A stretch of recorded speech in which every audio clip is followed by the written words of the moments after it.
মহাসড়কের পাশে আন্তঃজেলার গাড়িগুলো দাঁড়িয়ে থাকায় যানজট ও ভোগান্তির শিকার যাত্রীগণ।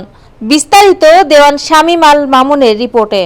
ঢাকা চট্টগ্রাম মহাসড়কে গজারিয়া মুন্সিগঞ্জ থেকে মেঘনা টোল প্লাজা পর্যন্ত আজ সকাল 7:30 থেকে ভয়াবহ যানজটের ও ভোগান্তির শিকার হয়েছেন দূরপাল্লার বাসের যাত্রীগণ। এই ঈদ যাত্রা নিরাপদ ও শান্তিপূর্ণ যেন হয়, এই প্রত্যাশা দূর দূরান্তে যাওয়া যাত্রী সাধারণের। মহাসড়কের পাশে আন্তঃজেলার বাস ও ছোট ছোট যানবাহনগুলো যত্রতত্র ভিড় জমানোর কারণে এই যানজটের মূল কারণ বলে দায়ী করেছেন গাড়ির চালকগণ। স্থানীয় পুলিশ প্রশাসন মহাসড়কের পাশে দাঁড়িয়ে থাকা যানবাহনগুলোকে সরাতে হিমশিম খাচ্ছে।